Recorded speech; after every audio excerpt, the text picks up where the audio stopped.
And what I like about collective care is that it disrupts despair and it disrupts isolation. It's like lighting one candle and then spreading that light to an entire room of candles. We remember that we're not alone and that a better world, a more just world, a more loving world is absolutely possible because we're here and we're participating in its creation. Welcome to the Nervous System Care and Healing Podcast, where we talk about how to take care of ourselves in mind, in body, in spirit, while we navigate systems that were designed to keep us dysregulated. I'm your host, Liz, a neurodivergent therapist of color, and I'm really glad that you're here. Hi, everyone.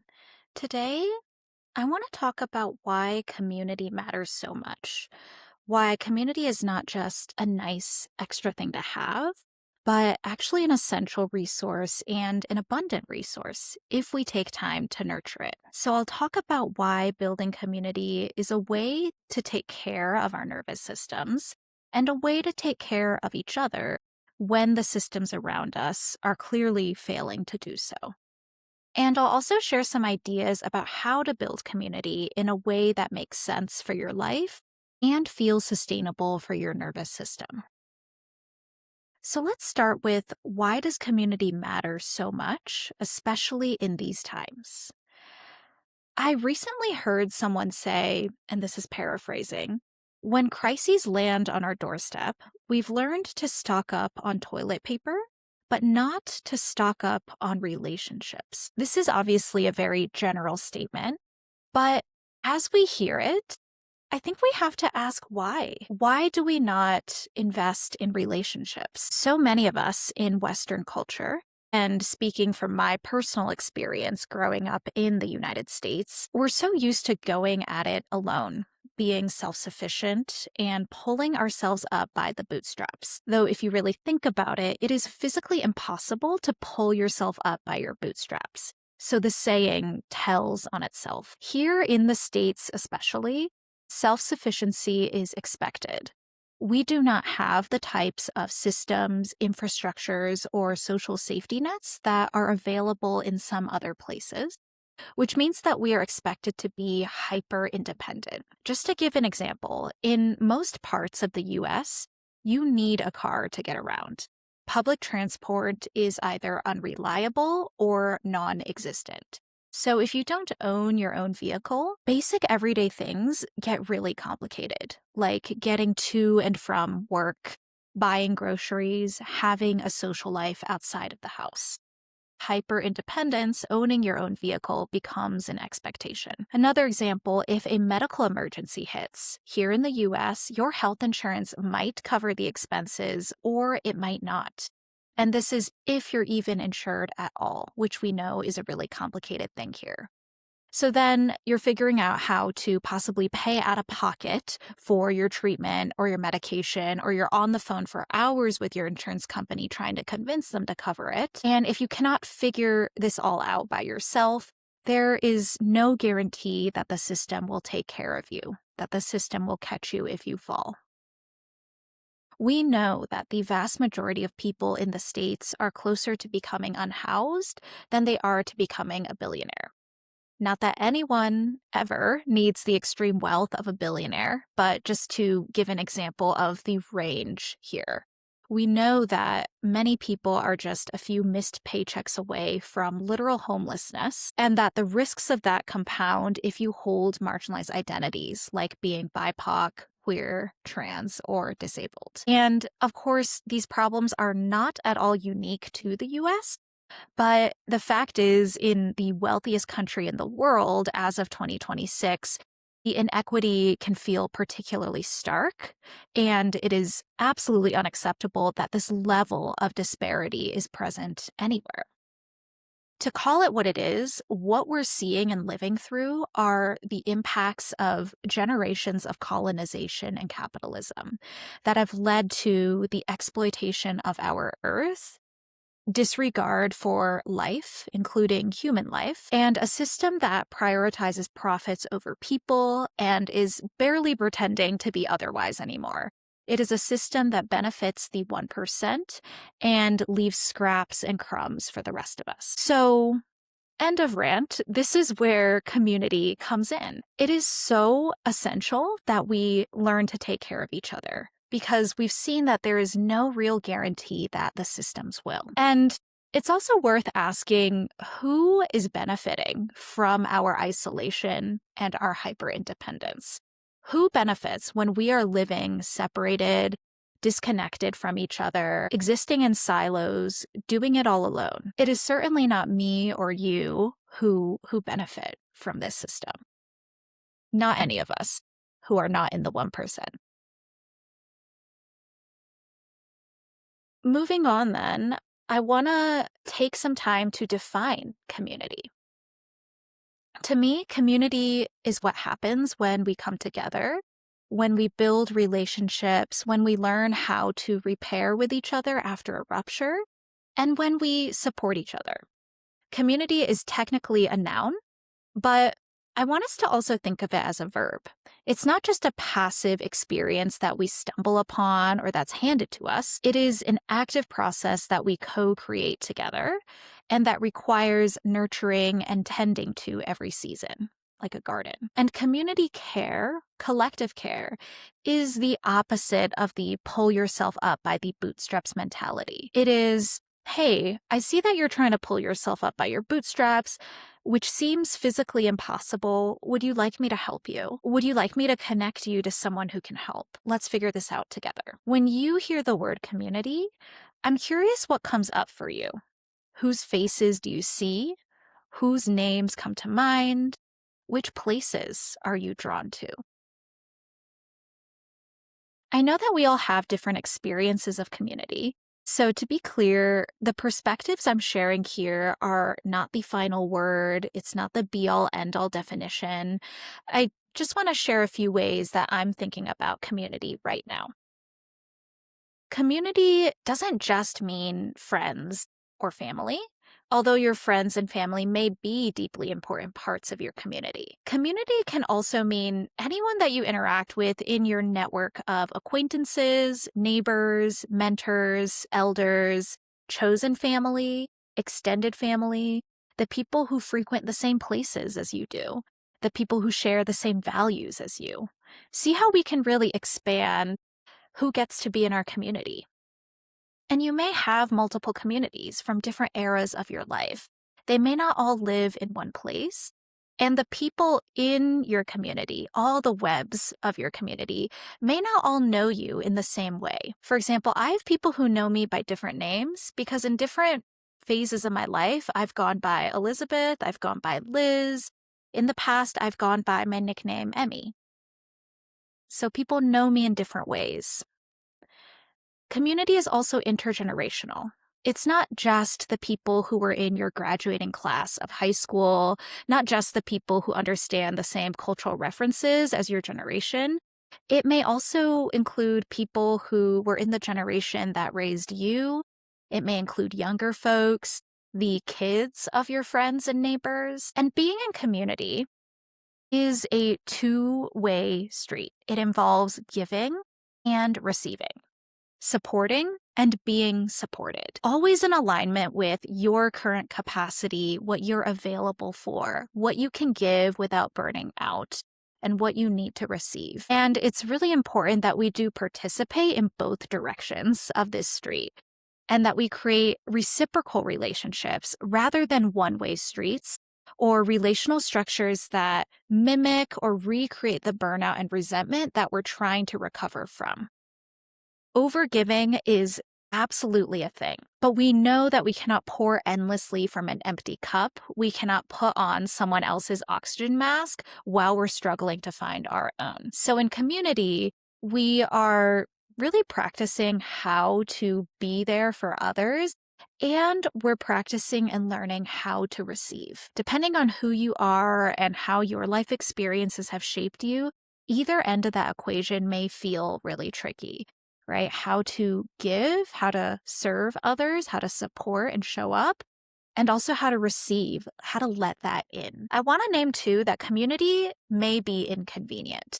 Like, if you wake up early to drive your friend to the airport, that's probably a bit inconvenient or at least a bit out of your way. But as long as you're doing this act of care from a place of full autonomy, from the energy of, yes, I'm available for this. I want to be here for you in this way. It is my pleasure to support you. That is what makes community work. That's what makes it sustainable and different from the systems that exploit us. And that act of care is going to come back around to you in some way, somehow. So, community, when based in true reciprocity, is worth the quote, inconvenience, unquote. And finally, when I think about community these days, I think about how we are living through times of upheaval, systemic injustice, and collective transition. And the world feels like it's moving fast, and it can be easy to fall into a pit of despair where we tell ourselves, this is all way too much. I cannot handle this. What is the point? It makes sense to me that these thoughts and feelings come up for many of us from time to time, or maybe we kind of live in that energy. And what I like about collective care is that it disrupts despair and it disrupts isolation. It's like lighting one candle and then spreading that light to an entire room of candles. We remember that we're not alone, that we have each other, and that a better world, a more just world, a more loving world is absolutely possible because we're here and we're participating in its creation. And the systems of oppression cannot win as long as we keep fighting. It's actually a lot harder for the systems to grind us down as long as we have each other and as long as we remember that. Now, if you're listening to this and thinking, I don't have community, I don't know what you're talking about, or I don't even know how to build community, what does that mean? I want to acknowledge that this is a rather common sentiment for many of us who grew up in individualistic Western cultures. An image that comes to mind is that every house in suburbia will have its own lawnmower instead of one lawnmower being shared across the whole block. That to me is such a visceral image of what hyper-independence has done to us in Western culture. So remember again that we're treating community as both a noun and a verb, which means that we can start wherever we are. You do not have to be an expert. You do not have to be certified in anything to start to build community or to remember that you have one. You can just start with, I don't know what I'm doing. This feels awkward. I do find that the 5 love languages are a really helpful framework when it comes to building community. As a quick refresh, originally the 5 love languages are used in the context of romantic relationships. There's a book by Gary Chapman. It's called The 5 Love Languages: How to Express Heartfelt Commitment to Your Mate. And the idea is that each person gives and receives love in different ways, whether that is through quality time, gifts, words of affirmation, physical touch, or acts of service. And here, we're going to creatively apply the love languages to community building with a focus on quality time, gifts, and acts of service. Because really, community is just a series of relationships that we're constantly tending to. And we can love and care for each other even if we're not romantically involved. That does not need to be a revolutionary concept. I'm going to share a low lift version of each love language, as well as a heavier lift version. The purpose of this is that if you don't have much energy or capacity or availability right now, you might try the low lift version of a love language just to start. To be clear, you don't have to do every single love language. You don't have to work your way up to the heavier lift version. That is not the expectation here. I'm simply sharing a range of options so that you can figure out the entry point that makes the most sense for you. The first love language is quality time.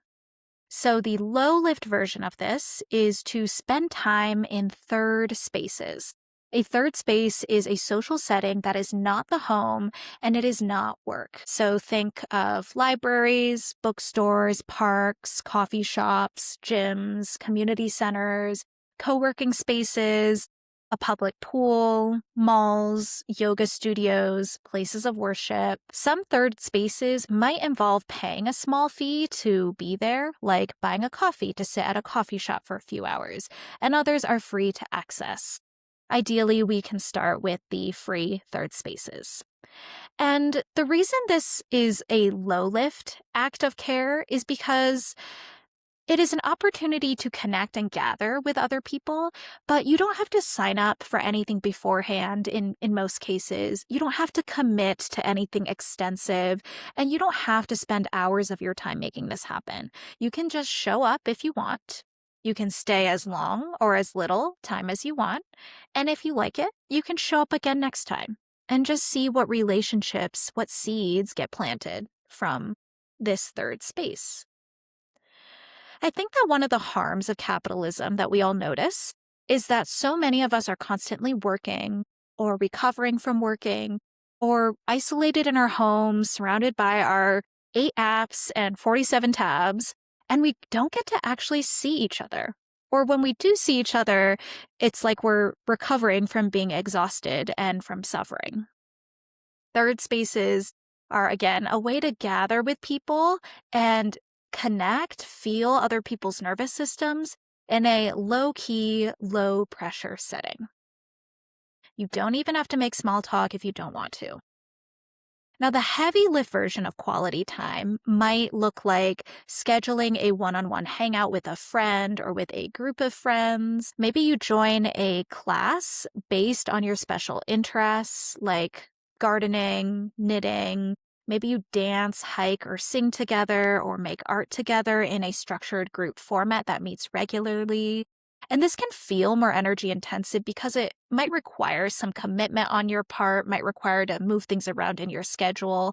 But then the energy that you get back, the love and care that you receive, hopefully from this experience, can really make the effort worth it. And possibly the heaviest lift here is hosting your own community gathering, right? So there's a whole range of what that can look like too, based on your capacity and also your personality. Are you more a type of person who will host a book club on Zoom once a month for 1 hour, or a weekly board game night at your home? Or you take the initiative to start a knitting club at the community center or host a potluck at the park. There are a lot of possibilities here for quality time. The second love language we'll talk about is gifts. Who doesn't love gifts? A low-lived community version of this is giving away items that you're not using anymore and allowing them to recirculate within the community.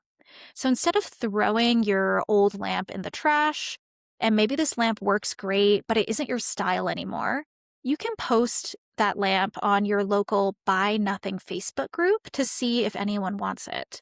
Or just leave it outside with a sign and see who picks it up.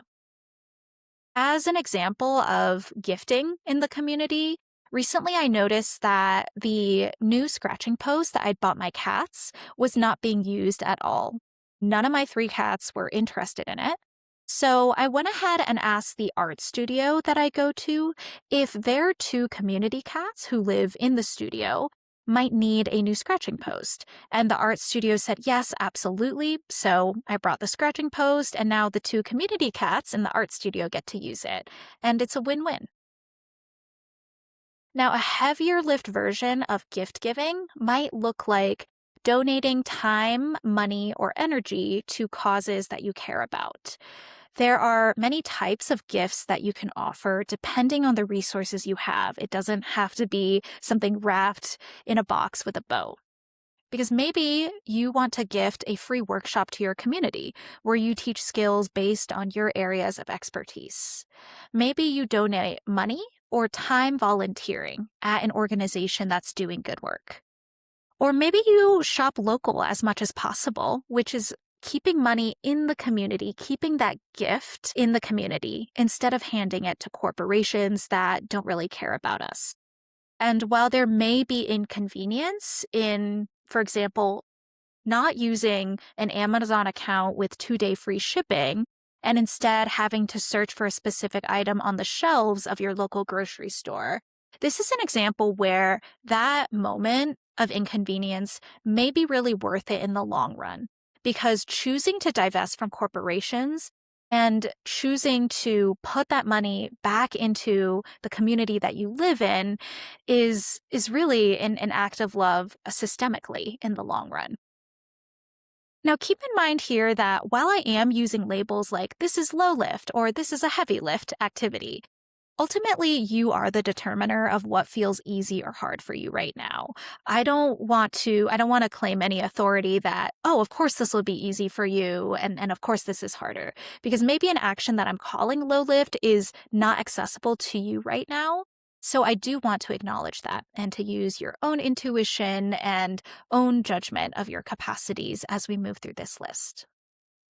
The third love language is acts of service, also referred to as acts of solidarity.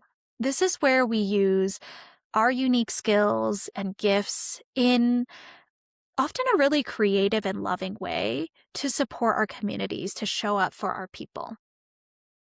With this love language, I'm not going to divide it into low lift or heavy lift. Instead, I'll just share some examples and let you see which one really fits your personality and life context. So, with acts of service, I want us to start with the question, what do you enjoy doing? What do you naturally spend your time doing without even thinking about it?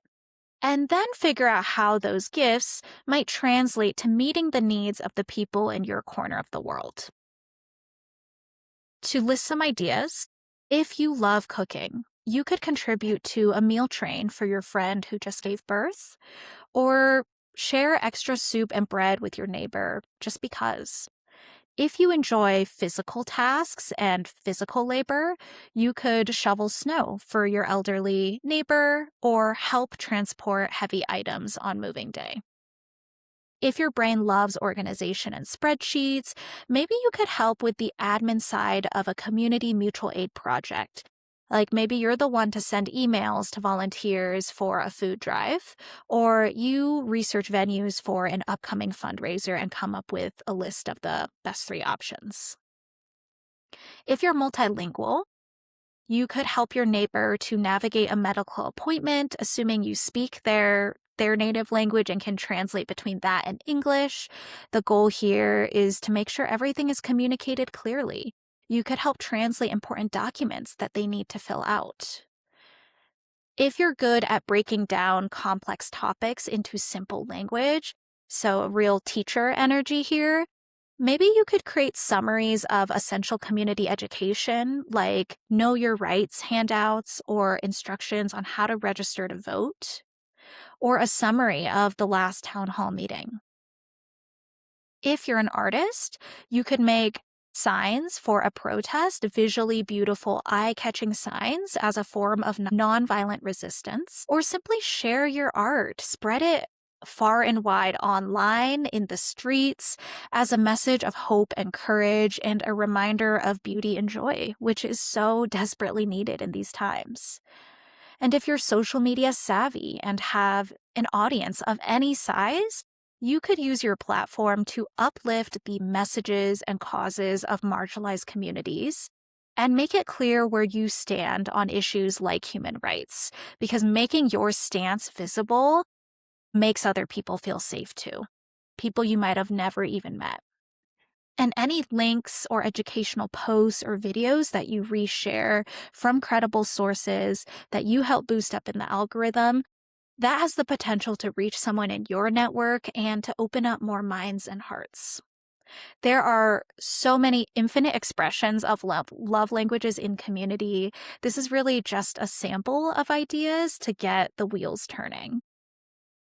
I'll end this episode with a few reminders for all of us that no one is meant to do it all, and none of us are meant to do this alone.